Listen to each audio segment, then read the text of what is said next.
Good afternoon, everyone, and a warm welcome to our EURAXESS ASEAN webinar on Horizon Europe Research Infrastructures.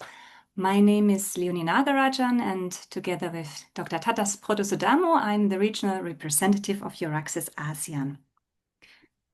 Research infrastructures are the backbone of research and innovation, from advanced equipment and data systems to large-scale facilities, and we are really happy to welcome all of you to our webinar today, where we will explore funding opportunities under Horizon Europe, practical ways to access calls, and real experiences from an ongoing research infrastructures project. We are very pleased to have three key experts from Europe and ASEAN here with us. And I start with our opening speaker, Dr. Uracha Raktanonchai. Dr. Uracha, warm welcome from Bangkok also. You're logging in. Uracha is the chair of the ASEAN Regional Research Infrastructure Task Force, and she is also the executive director of the National Nanotechnology Center, Nanotech, at NSTDA in Thailand. Then we have our expert speaker who will enlighten us on the Horizon Europe program on research infrastructures and the open calls, Patricia Postigo-McLaughlin. Patricia is policy officer and she manages the research infrastructure program. She's been there at the European Commission DG RTD since 2016 and focuses on international cooperation in this program. And last but not least, we have Diana Stepanayan with us, apologies, Director of External Strategy and Relations at ERINA. And she will be our testimonial speaker today. She will share with us her experiences from an ongoing project, and I hope that this will inspire many of you to participate, first to apply and then to participate. So without further ado, I hand over to Dr. Uracha, who will welcome us and deliver the opening remarks. Thank you. Good morning and good afternoon from Thailand, expert speakers and colleagues. It is my great pleasure to join you today at the EURAXESS ASEAN information session on the Horizon Europe research infrastructure. As Executive Director of Nanotech NASA and also the Chair of the ASEAN Regional Research Infrastructures Task Force, I'm very delighted to see that our community come together to explore new opportunity for partnerships. Today, dialogue is very important, and ASEAN is now implementing our regional research infrastructure strategy that we aim to build a cohesive and also sustainable research ecosystem by 2035. So our strategy emphasizes regional collaboration, open access to shared facilities, strong governance, and long-term sustainability. And these values align very well with Europe, ESFRI, and also ERIC frameworks. The alignment that we are about to talk today creates opportunity for partnerships under the Horizon Europe 2026, and I would like to highlight three main points. First one, international collaboration is very important. Horizon Europe 2026 call has strengthening the international dimension of ESFRI and also ERIC infrastructures. This requires very strong engagement with non-associated third countries such as ASEAN. Second point, sustainability and also governance must be the center of every proposal. Horizon Europe mirrors these expectations, not only to deliver the scientific outcome, but also to design the governance structure, access protocols, data management system, and funding models. So this strongly echo the ASEAN goals of establishing the common access of infrastructure, harmonize the protocols, and also share data system across our member states. The third point is our collaboration need to address real growth challenges. By linking with the European capability with the ASEAN emerging research hubs, we can also jointly contribute to climate resilience, environmental monitoring, food security, as well as a public health solution and these can benefit to the real world solutions. So I would like to thank you, EURAXESS ASEAN, for hosting this session, for your continued support, building the bridges between our community.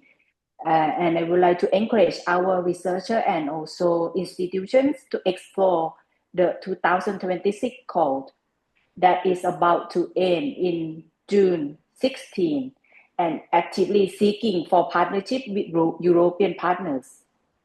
So thank you very much.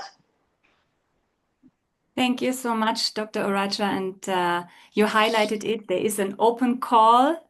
We encourage with this webinar also all the ASEAN institutions to take a close look to apply. And hopefully, as you said, we will find partnerships and establish partnerships, because ASEAN and EU are very much aligned when it comes to research infrastructures. I now hand over to Patricia. Patricia is our expert here in this field, and we will take a closer look at the actual funding priorities and collaboration opportunities. Patricia, I'll hand over the floor to you. I'm sharing the slides. We are eager to learn more about these upcoming call, the current call, in fact, and the possibility of collaboration. Hello, good afternoon, everybody. It's a pleasure for me to join you today. And the purpose of me making this presentation to you is that we would really like to get good proposals, and we would be very keen. We have been working with partners in ASEAN for a few years now. The people working on a research infrastructure strategy in ASEAN have been supported by the Commission. They had a side session in an international conference we helped organize on research infrastructures 2 years ago. And we would be really keen in having that collaboration moving forward and becoming something tangible. We know it's difficult moving from the policy strategy to actual specific activities, but we're hoping this call will be an opportunity to start taking those steps forward. Could we take a look at the first slide? And this is why I would like you to understand what we want and how to get it started. And this is the purpose of my presentation. So you can tell me off if by the end of my small presentation, this is not clear to you. So what are we talking about? We are talking about a call topic. And what you see on top of this slide is the call code. So this is useful for looking it up online or also for asking questions because it's the identifier. You can already start working on your proposals, and the deadline for submitting a proposal is June 16th this year. So we have 8 million euro, and we're hoping to fund approximately 5 projects. And each project would be funded with between 1 and 1.5 million euro. These are coordination and support actions. I will say more about what this means later. And in order to submit a proposal, the group of partners submitting a proposal needs to include at least one ESFRI landmark of or an ERIC. I will explain what this means. And at least one entity, understood, a scientific or research performing entity from a known associated third country. And again, I will explain what that means because I realize this is terminology that you might not be familiar with. Can we move to the next slide, Leonie, please? Thanks a lot. So what's the rationale for this call? The Research Infrastructures Programme of the European Commission is not an international cooperation program. It's not a capacity building program. The mandate we have is to support the efficiency and the impact of pan-European scientific facilities. So what we do is we have a roadmap. This roadmap is put together by a group where all the EU member countries is represented, and they have a list of those research infrastructures that cross European borders and that we collectively consider a priority. And we call this the ESFRI roadmap. So these facilities in this list, one of them has to be part of your consortium, of your proposal. Why? Because the mandate of the program is to support these pan-European collaborations, and our international activities are a way of supporting them as well. So the starting point for this whole topic is we want these facilities to expand, to find new partners around the world, and that's the starting point, and that's why you need to partner up with them. So I'm trying to explain why we have this criteria that might seem a little bit mysterious or complicated. I will say more later. If you want to get an idea of what can be proposed to this goal, I am giving you in this slide the code, the identifier of a similar call 3 years ago. And if you put that in Google, you will have the projects. There were 3 projects that were funded. We had less money in 2023. And you can see what they're doing. And that might give you some ideas of how you would like to shape and present your proposal. Can we go to the next slide? So who can be in the consortium? Who can make a proposal? So as I said earlier, the consortium must include an ESFRI listed infrastructure or an ERIC. So these are these pan-European collaborative networks that we want to support and help grow. So you can find them online. There is a roadmap of ESFRI infrastructures and ERICs. And we're asking for ESFRI landmarks. And this means that we have this road mapping process, and some of the infrastructures are already operating, and some are still being planned and being built. And those are ESFRI projects, not landmarks. So we don't want you to engage with those that are still at the planning stage. Obviously, we want you to collaborate and work with those that are already a reality. And that is what the word landmark means. And I realize this is a little bit of a strange language, and this is why I explain it. And the consortium must also include at least, it might be many, one entity from a known associated country. A known associated country means not one of the countries that are very closely involved in a research program, and these are typically Switzerland or the UK, countries that have signed a specific international agreement and who pay into the European research program so that they have equal rights to collaborate. We want this goal to help our infrastructures to engage with new players around the world. So that's why we ask that at least one of the members of the consortium in the proposals be from these new countries. Of course, we're saying at least one to prevent proposals that do not have any third countries. Because of course, it's more difficult to engage with partners that are new.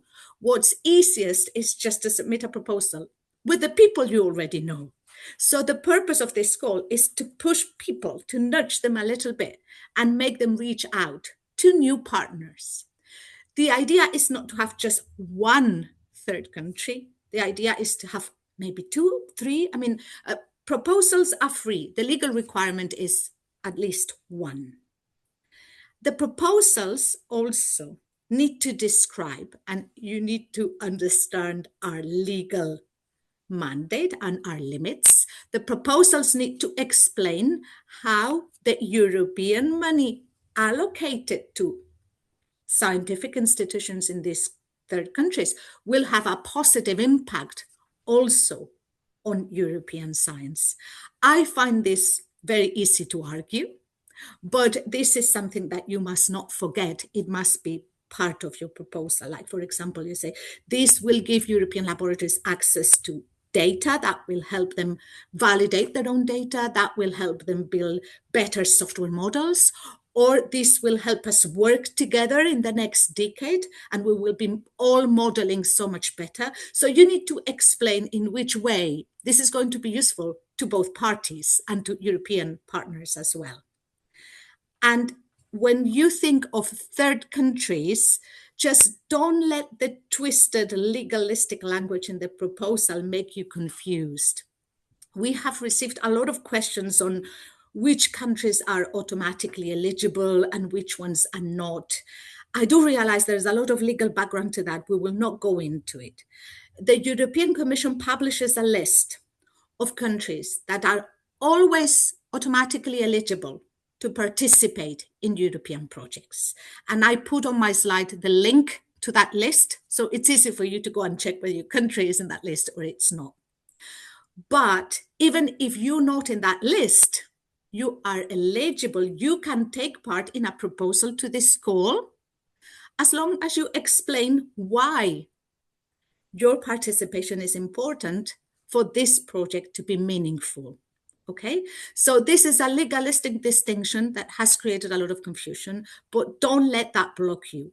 Any country, partners from any country in the world can take part in this proposal, excepting those who are the subject of sanctions, unfortunately. But all other countries can take part in a proposal to this call as long as they explain why their participation is important and in which way their participation contributes to a better scientific impact or better scientific outputs also for their European partners. Can we go to the next slide, please?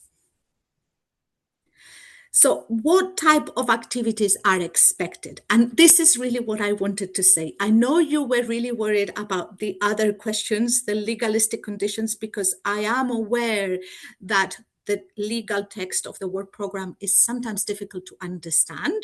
Unfortunately, that's what EURAXESS is there for, to translate it into normal everyday language. But what's really important is what you do in the project. So we're really not looking forward to projects that organize conferences or workshops, very general activities. We're really looking for scientists to work together on something. This call is for coordination and support actions, not for research innovation actions. These are two different types of grants. So coordination and support actions are grants that allow for networking, for building the grounds of something that you want to do together in the future. These are not grants that fund research activities as such. And that's why the budget is not as high as arguably it can be in research and innovation actions, for example, for a project developing batteries. That, would be a research and innovation action. This is a coordination and support action. But this does not mean that we're looking for projects that will only organize trips for people to meet and talk about very general things. This is not what we want. And now you will have a presentation. I'm very happy about the presentation that comes after me about one of the projects we funded in 2023, a successful project. The partners are very happy with how it's going. So that gives you an idea of what you can do with this limited budget, with this coordination and support action that is actually tangible. What can you do? For example, you can align a group of laboratories and decide that you're going to use this money to harmonize data collection and data management protocols so that when the project comes to an end, you will all have agreed how to collect data on your field so that it's comparable. And then the impact of everybody's research goes up. You can do better modeling, you can do better comparison. So this is something you can do. Just an example. That doesn't mean that you need to focus on data, but I'm giving you a specific example. You can identify an area that's a problem in your scientific field, something that is creating trouble, and you can create groups to discuss how, for example, technicians are facing that trouble in their respective laboratories in different countries. The value of this type of best practices exchange is that very often, because these jobs are very specialized, people stay on that job for a long time. And once they have built this human network, they know who to call. So you might think it's not a lot of money, but if you invest it wisely, it can really build something. It can plant the seed of something that can grow. And we're really, really, really looking forward to something taking shape with ASEAN partners. We're really hoping that the policy discussions we've been having for the past 2 years will come to some specific collaboration. And this is all I wanted to say before you all fall asleep. It's a very tricky time over there. But Leonie and Tatas, I don't know if you want to have questions now or at the end. Maybe. Patricia, don't worry. We are not falling asleep. It's only 3 o'clock or 4 Okay. o'clock right now. So still some time to go. Still very active in the workday. And thank you so much for the very clear and insightful overview, which really laid the ground now for the upcoming presentation by Diana, who is putting this in a very practical perspective. I'm just moving forward. Diana, let me try it one more time. Stepananyan. Is that correct? Anyan, but it's okay. Don't worry. Almost. You see, I've been living in Southeast Asia for so long. The Thai name come easier now than the European names. But it's a pleasure to have you with us, and we are really now looking forward to your presentation after this this solid overview by Patricia. Because what you are sharing right now gives us the insights on how to do it, what to do, who is on board, and is probably then the right encouragement and inspiration for our participants to write to you and to look for potential other partners. Yeah, thank you. I'll stop sharing and I let you use your PPT. Thanks a lot for inviting me and Arina to present today our testimonial. So I will put in a presentation mode. You will tell me if it works. We see your slides now. Yes. Perfect. Thanks a lot. And before I present the project, which is one of the projects Patricia mentioned, submitted in 2023 and started in 2024, so funded by the EU under this call of the research infrastructures, cooperation opportunities. I have a couple of slides also to present what is the specificity of our field and why we need international cooperation. Trisha did already all the background information sharing about what the family of research infrastructures are in Europe under this umbrella of the European Strategic Forum of Research Infrastructures. I just have a couple of slides presenting what is EURAXESS. So EURAXESS stands for European Research Infrastructure on Highly Pathogenic Agents. So we are coordinating this international project called Interceptor, International Cooperation of High Containment Research Infrastructures, started in 2024. So ARENA is part of this family of S3, so the European Strategic Forum on Research Infrastructures roadmap, which is updated every 3-4 years. And we are part of the health and food infrastructure. So I just put the small map. I think the presentations will be shared, so for the participants there is no need to go into details of this map, just showing that ARENA is part under the name of High Security Labs ARENA of the S3 roadmap, and we are S3 landmark since 2018, which means successfully implemented and operational European research infrastructure. So our vision is to better prepare to infectious disease outbreaks. So we are really mission-driven research infrastructure operating in the field of highly infectious diseases and high consequence pathogens, which require specific research infrastructures, very specialized and costly infrastructures, which are called biosafety level 3 and biosafety level 4 facilities that are high and maximum containment infrastructures.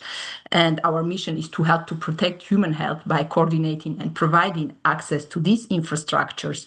So that's just a small picture showing the specificity of these research infrastructures and the fact that the most deadly diseases and most deadly pathogens are studied in the highest level, highest security level, highest biosafety level of infrastructures of these laboratories, where you need to prevent unintentional exposure to biological materials and also intentional misuse of these materials. So that's why you need to have this highest level of protection facilities to work on the deadly diseases, some of which are also endemic in Southeast Asia region, like Nipah virus, for example, or the viruses which are coronaviruses or other viruses that are endemic in Africa or South America. So ERINA is currently, most of our members are in Europe, so we are on the finalization of a new member coming outside of Europe, which will be the first one from Canada. But currently, most of our members as a distributed infrastructure are implemented in Europe. So that's the whole picture of what is our research infrastructure as free landmark. So as you understand well, so we are operating in the field of global threats. So pathogens and infectious diseases and epidemics and pandemics are a global threat.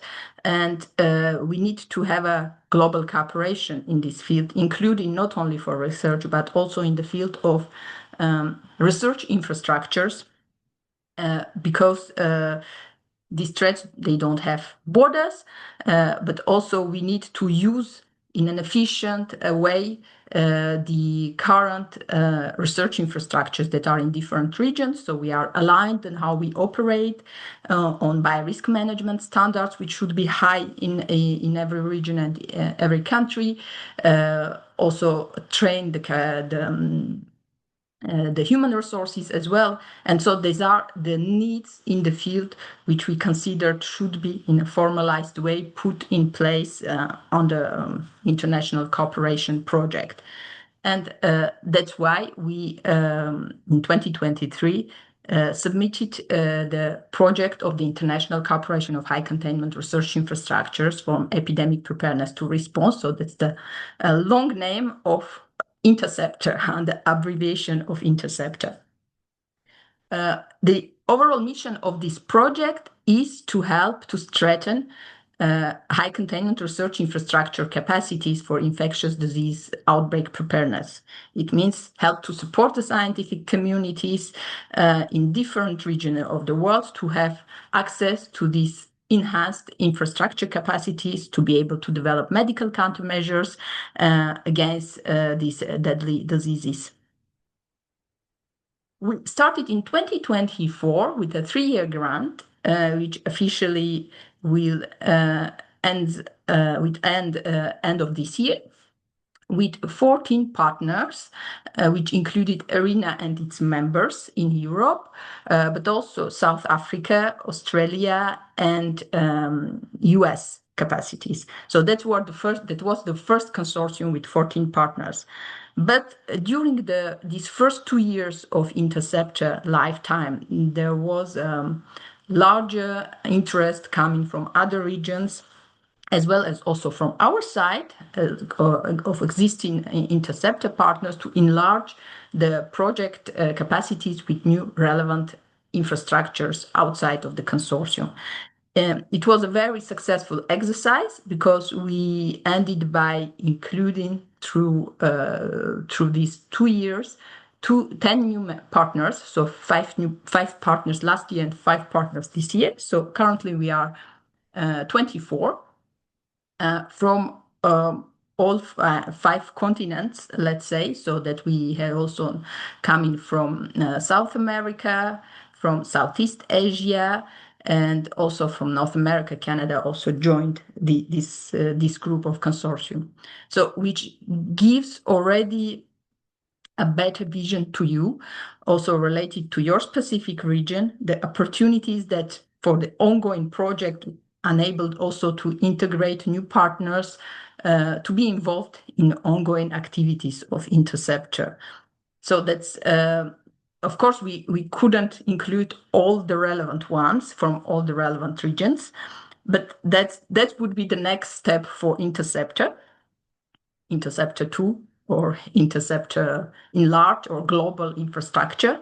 But we considered this first round very successful in activities and in interest, and also establishing solid and trustful contacts and network of this infrastructure. We also signed during this period a memorandum of understandings with different partners which are part of the project, which go also, this cooperation goes also beyond of the current interceptor project activity. So you see the ones with Australia, South Africa, Brazil, and the Canadian member. They became also a member of the ERINA distributed infrastructure, what I mentioned just at the beginning. So that's a nice map now, what we have and how we operate internationally. So from 13 to 19 countries.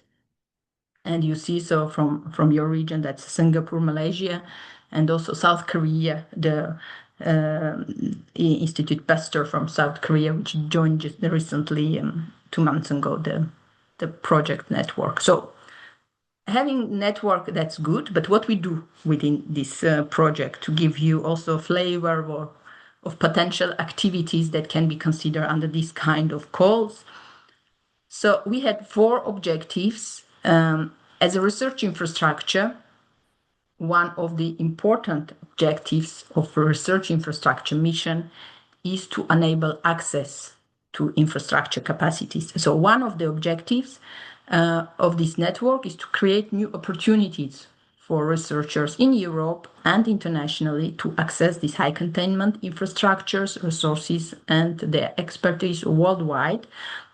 So to see how operate these individual infrastructures in their regions, if we can align access provision modalities with them, if we can in the future make joint calls for access to different infrastructures, also to see complementarities of services that different research infrastructures provide, which means preclinical research, so the specificities of each laboratory, etc. So which enables also to create a catalog of joint services and complementary services with our European members. The second objective is reinforcing the containment laboratories' human resources, and which includes biorisk management and operation of infrastructure. The third one is to promote harmonization of practices and knowledge of the critical resources. So we are operating in very sensitive field, as you understood. The sharing of knowledge and information is very difficult. The attempts in the past within the possibilities to have an international network with other entities failed in the past due to the fact that we are operating in a sensitive field and sharing of information data is very difficult internationally. So that's one of the objectives is try to harmonize practices and knowledge of critical resources. And fourth pillar is really showing the value of global responsible research infrastructure capacity and to enable this sustainable network to continue to work after these first 3 years of initial grant. So these 4 pillars are the most important activities of the current network. So reinforcing human capital of the research infrastructures, which means technical expertise, operational management expertise of research infrastructures, and most importantly, when we are talking technical, we are talking about biorisk management and standards which are high in every region. The second one on the knowledge sharing I mentioned already, that's very important, and we had staff training opportunities going from different regions, people coming to, we did it for example during the project timeline in South Africa, we did it also in Australia, so there is a new one planned also for this year to be done, so that enables also sharing of practices, training and visiting these specific infrastructures in other sides of the world. I mentioned already the access provision and harmonization of services catalog and the strategic positioning for a sustainable network and global infrastructure.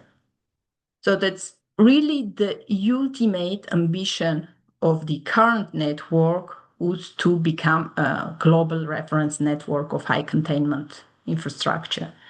So to help to faster access to these capacities, to have expert teams well trained and ready to be mobilized in outbreak settings, and to have this global research infrastructure platform supporting preparedness for Europe and globally. So the idea is really to have this ambition of a global research infrastructure network, which is sustainable, so which is not only a project mode functioning. So in the future, as I said, so we are currently in the current grant, which will finish by the end of this year.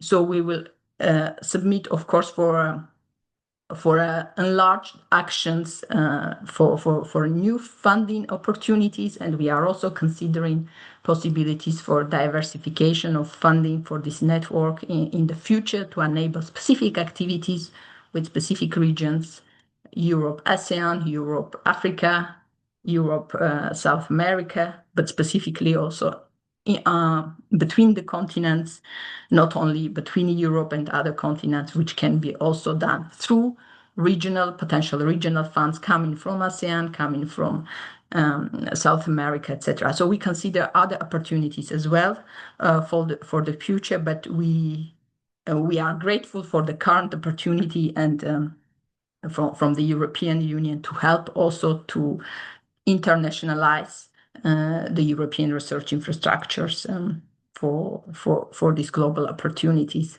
So when it comes to impact of this kind of projects, and specifically for Interceptor, for us, the opportunity to have faster access to these containment laboratories helps to advance research on dangerous pathogens, because the ultimate objective is to support the scientific communities to perform research in these facilities, so to better study these pathogens and to be able to develop and test medical countermeasures like vaccines, therapeutics, or diagnostic tools. Creation of a large pool of trained human capital and capabilities has as an impact rapid involvement in outbreak research and response actions. So knowing what capacity has what resources and what type of expertise helps a lot during the outbreak situation to rapidly involve and rapidly connect different facilities and experts together to act because we don't have time to lose. And a pre-established network helps a lot for these kind of situations. And having this global network also helps overall to increase the preparedness to threats. So when we put all these things together, having human capital, having the capacities which have high standards in operation in different parts of the world. So that's very important, and also one of the important things also in this kind of exercise, that within the consortium we have also very experienced infrastructure capacities, but also the newcomers in the field, which is very important for sharing knowledge, sharing best practices, solutions against possible issues, and that is considered as one of the important also added values for this kind of cooperation. And I think I am at the end of my slides. Thank you very much. I'm happy to take your questions and try to answer them. Yeah, so as I said, we are now currently a 3-year project, but the objective is to go towards a global network and continue our work, including with our partners in Southeast Asia. Thank you so much, Diana, for this great presentation, and also open invitation at the end to more partners to join. Currently, you have 2 institutes in Singapore and in Malaysia who are already part of it, but I understood that you are keen on expanding, and I'm quite sure that there are a number of participants here who are interested in finding out more. So we have a few questions in the Q&A, and some of them also put questions in our chat. Maybe I start first with the first question, and then Tatas, I hand over to you also to as you monitored the chat. So the first question is from Andre Antunes.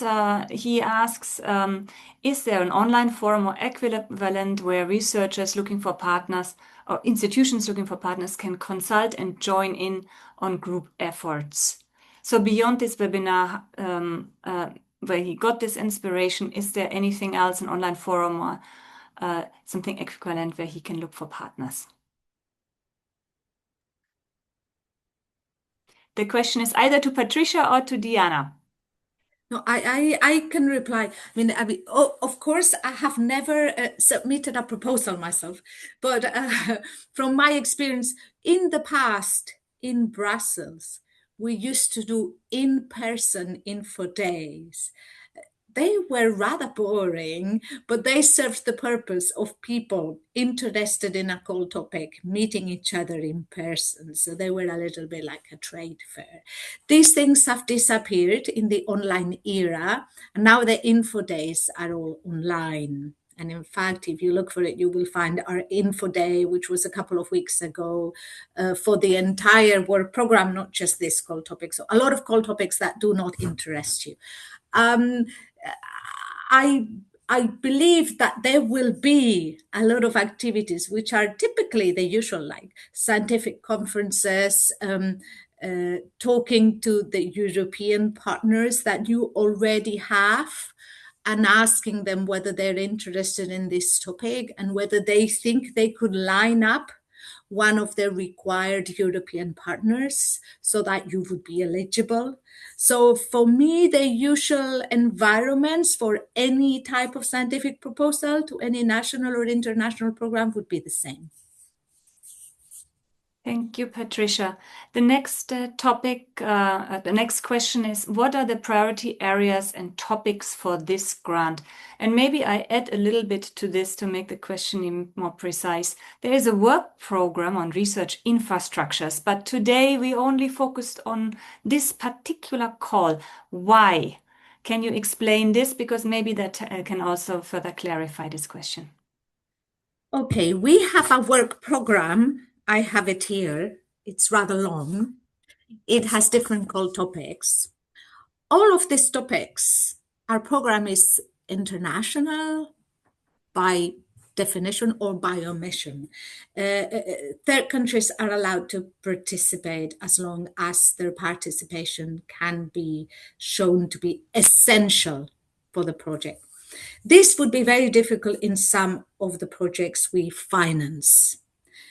I'm not saying it would be impossible, but it might be very hard. So we believe this is the core topic that will be easier for you and that is really calling for third country participation. So this is for you the starting point if you want to start building a relationship with European, but pan-European facilities in your field. For us, this is clearly your starting point. Whether that would put you in a position where in the future, maybe overcoming a lot of obstacles in terms of eligibility, you would be in a position to participate in another type of topic, maybe. But for us, this is your starting point.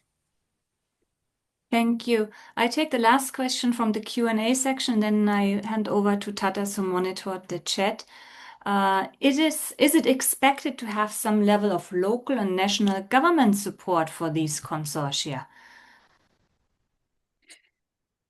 Well, typically research performing organizations, and we always say entities because partners can take different legal forms in different countries. A lab can be a self-standing legal entity in a country, or it can be operating through a university or through a ministry or through a research organization in another country. So we typically use the word entity to imply that all these scientific organizations, regardless of their legal form, because that depends on the country, are acceptable. Of course, most of them are public organizations. Most research is publicly funded. And by definition, that means that you've had the permission to submit this proposal, and therefore that this is as much as we need. We do not need any letter of support from any ministry or from any branch of government other than that. Your organization should support you. And in fact, your organization, whoever is the boss in your organization, will have to sign the contract. Thank you. Tatas, what do we have in the chat? Yes, at least we have like 3 or 4 questions from the chat. The first one is from Khan. Questions related to whether this also cover the purchasing of analytical instruments allowed. Are these purchasing instruments allowed under these calls? Well, I would have to check these with a legal expert, but in principle, this is not a research and innovation action, but a coordination and support action. So I think it might be difficult to justify the purchase of equipment in this type of contract. Thank you. The second question is related to the roles of the organization from ASEAN institutions. What is actually the role as part of the consortiums or as a partner? And how does it works? Yeah, thank you. Look, the eligibility conditions do not say anything about who has to be the coordinator of the proposal. So as long as the proposal makes sense, there's no legal limits. So you can be the coordinator, you can be a beneficiary, or you can be an associated entity, which is another way of participating. And you can find the explanation, and your access contacts will be able to explain that to you. It has varying degrees of institutional engagement and commitment. So as long as the legal text, which is the call topic, doesn't specify who has to be coordinator, I mean, all the options are valid and eligible. On the other hand, you need to consider that the evaluators will compare your proposal to other proposals and decide which one makes more sense for the stated objective of the call. If the stated objective of the call is to improve the international dimension of European facilities, well, that already brings to mind some European facility knocking on the door of other global partners and saying, let's come together and do something together. So the reason of why somebody other than a European facility would be coordinator must be very well explained. There might be cases where it makes total sense because you are better in the field, because you are leading on an international initiative. There might be a number of reasons, but those reasons must be very clearly laid out on the proposal. Thank you. I tried to combine 2 questions into one because it is related. The first one, can NGO be part of this consortium, and related to how many numbers within the consortium members, how many countries can collaborate, or how many institutions can collaborate together to make this successful proposal? Okay, as Diana already explained, they submitted a proposal with 14 partners and they've added 10 more partners during the life of the project. So we have no limits. We have some minimums, but we have no maximum limit. Of course, the evaluators will assess whether it's reasonable and whether anything can be achieved within the boundaries of common sense. So if you submit a proposal with 165 partners, evaluators might say, look, this is a €1 million project. Maybe the coordination of this is going to be really hard. And then you will score very low on the implementation part of the evaluation. So you need to be aware at all times that they will be comparing your proposal to other proposals, and that you need to be compelling. You need to make sense. Your proposal needs to look like something that will deliver results. When you say, can an NGO participate? We don't have any in the legal text, which is your reference, we don't have any specifications of the type of legal entities. Could an NGO make valid contribution to a scientific collaboration proposal? I don't know. It depends on the type of NGO, on the field it works in. Does it have access to like health data that would be useful for the proposal, or environmental data? Maybe, but this would have to be well explained. So if that makes sense in a scientific collaboration project, then we are not saying anywhere that it cannot be done. Thank You you. need to make Back a need to for it. Back to me. We back have to you. a few more questions, but I take the liberty to ask a question to Diana. Diana, if you put yourself in the shoes of our participant here in ASEAN, who got inspired by your presentation, who is keen now on participating in the call, what are the next 3 steps to do?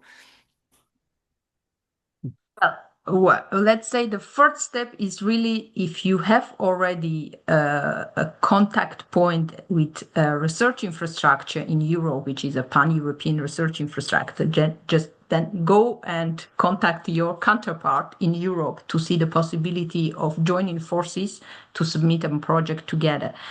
If you don't have a contact, so that you have to find within your field, because the fields for research infrastructures are very large, from physics, social sciences, environment, health, etc. So you have to look for the list of this ESRI research infrastructure and find your counterpart in Europe and contact them. So that will be the first step, already taking the action and bridging with your counterpart in Europe, because otherwise you will not be able to submit a project without an ESRI infrastructure within your consortium. And ideally, this will be the one who will coordinate, as Patricia said, because it will be, let's say, easier for you to define why you are submitting this kind of proposal together with a coordinating entity coming from Europe. The second one is really to, depending on the scope of the action, because it can be just Europe and ASEAN, but it can go, like we decided, really international. So we submitted a project which targets different regions, but you can target only one region depending on the type of activity you would like to do. So that can be like more bilateral. Then start to draft your project, because the deadline is in June, and you have to work out very quickly and submit this project in very logical way to be well evaluated by the European evaluators. That can be the second one. And the third one, based on our experience, because of course the deadlines are very short in general when you prepare, especially international project, and you have to reach out to entities you don't really know, or you are not still in a very close contact, is even if they are not initially part of your consortium, and it was case for us, just continue reaching out to ones that you consider being an appropriate ones for your project for the future, because it helped us also to establish new contacts with regions like the ASEAN region, also the Latin American region, where we didn't have any specific contacts before we started the project. So we did it during the first stage of the project, that enabled really having good results of new contacts, new cooperation opportunities, which can go afterwards beyond this cooperation and support action. It can help also to create new opportunities for research in the future with all these new partners. Thank you for summarizing, the 3 key actions after this call, which hopefully our participants will take. We have a few more minutes. I hand over back to Tatas, because the first part is actually to know where to find this call. Even though Patricia mentioned you can just Google it, but there is a funding and tenders portal call. So let's not use Google. Let's go the official way, because on this funding and tender portal, but it's good to have it on Google as well, of course, Patricia. On this portal, there are a few more things to understand and to navigate to the right spot. So Tatas, in 5 minutes, you have to pitch it now, because there may be still a few more questions after that. Thank you. Thank you, Leonie. I will share this and very quickly go through the EU funding and tender portal. This you can just type on the Google exactly EU funding and tender portal, and you will have this on the picture here on the slides. And what you need to do is to click on find calls for proposals, yeah, and then you will have this image, yeah. You have this page. And then what you need to do, as Patricia mentioned, you can type in the code over there. Yeah, you type in the code, and basically you have these calls appear in front of you. And what you need to do is click that, and you will have these informations related to general information, topic description, topic updates, destination, condition and document, budget overview, partner search announcement, start submission if you are really have your collaborators on board and you want to start the submission is through this one. I would like to highlight also, we would like to highlight that if you want to participate in the all EU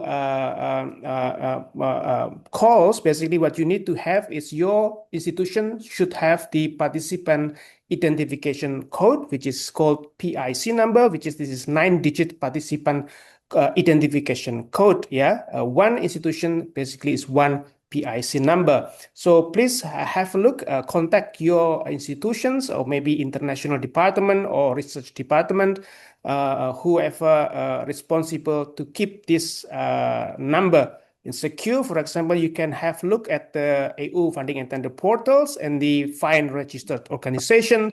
Here, for example, one organization from Indonesia, a university, we can check, type in there and then to have the PIC number. This is the PIC number, the 9-digit, which is very important for your submission. Thank you. Leonie, back to you. Thank you. That was exactly within 5 minutes. We will also share this presentation, the presentation by Diana on Interceptor, and of course the presentation by Patricia on the key outline of this call. I would like to close with one last question by Carlos Silvester. I think this question is obviously very forward-looking. At the end, what should be actually the outcome and the output? It is a coordination support action type fund. So yeah, what kinds of quantitative outputs are typically expected? Patricia and Diana, what should be the end result and the final goal of this collaboration? Can you summarize this one more time? The outputs of the project will depend on what the project proposes to do. So the output might be like a report on activities as requested by the contract, also recommendations, or it might be a framework for example, harmonizing data protocols, or it really varies. I mean, and it's part of the proposal. So your proposal will propose an outcome to the project, and you will be judged depending on the outcome you propose to achieve. And I'm sure Diana has got something to say in this. Yes, as all the European projects, so when you are proposing your project, you also propose the plan of delivery and your milestones and your deliverables. And that's part of the immediate results that you have to provide from your project. So your deliverables that can be specific trainings, what we did, for example, within the Interceptor community of practice when it comes to the human capital reinforcement, that can be report of the actions you did, the events you organized. It can be also the specific curriculum that you prepared or the catalog of services you established. So that's really the results of your actions, of your outputs proposed in your proposal of the project. Now, beyond this, because that's the part of what is required within the legal framework of a European funded project. Beyond this, an important thing also that what you as a consortium of partners, you need and you would like to achieve also through this project, also outside, beyond the current grant, which is very much important. So the takeaways, what you have also, and for us, it's a very important thing within Interceptor because we wouldn't like to stop where we are now. We enlarge the global network. There is a demand for further action, and we also connected with the network with other global players, the World Health Organizations, the other bigger entities or bodies internationally interested in the work we perform within Interceptor, and would like to have to continue the life of the network and the actions that considered to be successful in the future. And that's also important long-term impact, let's say, not immediate output, but the long-term impact of the actions you plan to have. Thank you, Diana. So definitely when planning the project proposal, keep the sustainability aspect very much in mind, and the next 3 months will be crucial when participants are looking for their coordinator, preparing their proposal, because that is the defining, the defining point when it comes to outputs and outcomes. So here, strong alignment is needed between the partners to have a successful project at the end. Diana, we wish you all the best for the continuation of Interceptor. That's first. Second, thank you very much, Patricia, Diana, and Dr. Uracha for joining us today. I'll see in the chat also that our participants are thanking you. So I'll do this as well for the enlightening call, very informative, very insightful. We will publish this on our YouTube channel. And as I said, the slides will be sent to you also with a follow-up email. Greetings to Europe. Have a good remaining day. Now, Patricia, we are taking our coffee and tea to digest all the information. And to our participants in Southeast Asia, have a good remaining day. We'll see you hopefully for our next webinar. Thank you and bye-bye. Bye-bye. Hello. Bye-bye. Nice end of the day. Bye.